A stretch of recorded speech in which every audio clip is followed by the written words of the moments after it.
Welcome to my channel. আজকে লেসনটা 7 এর English বইয়ের 6.2 ইউনিট।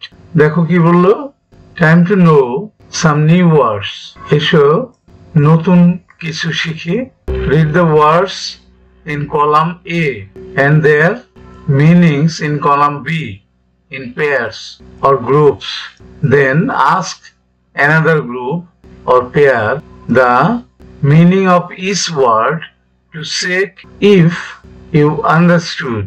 বাংলায় বলা হলো, দেখো দলগতভাবে অথবা জোড়ায় জোড়ায় নিচের কলামটি পড়ো। এরপর সবাই শব্দের অর্থ বুঝেছো কিনা জানার জন্য একে অন্যকে শব্দার্থ জিজ্ঞাসা করো।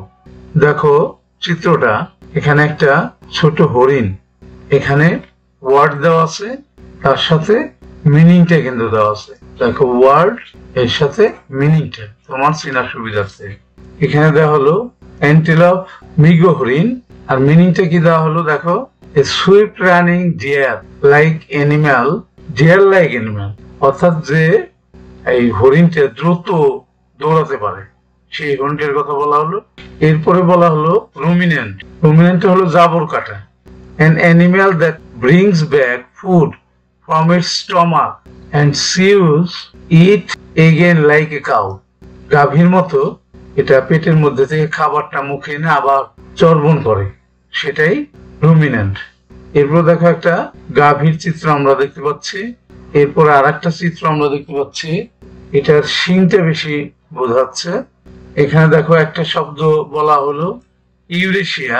এটার মিনিংটা কি বলা হলো, এ combined continent consisting both Europe and Asia. অর্থাৎ ইউরেশিয়াটা মানে বোঝাতে গিয়ে, মিনিংটা বোঝাতে গিয়ে এটা বলা হলো, অর্থাৎ ইউরোপ আর এশিয়া একত্র করে যে মহাদেশ, সেটা ইউরেশিয়া। এরপরে বলা হলো হর্ন। হর্ন মানে আমরা জানি শিং।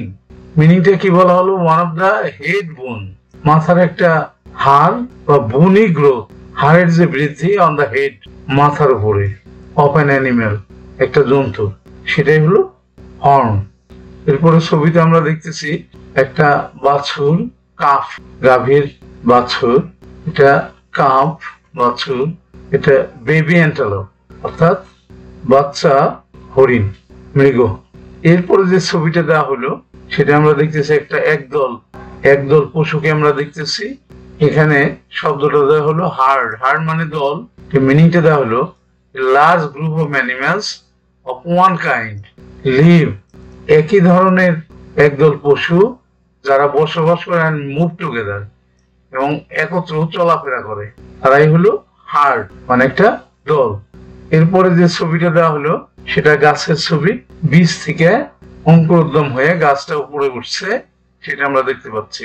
এটা শব্দটা বলা হলো ট্রি শুটস, গাছের কাণ্ড যেটা, এটা মিনিংটা কি বলা হলো, the part of plant that comes up above the ground when it is just beginning to grow, যখন জন্মাতে শুরু করে, or a new part that grows on an existing plant, এটাকে আমরা শুট বলে থাকি।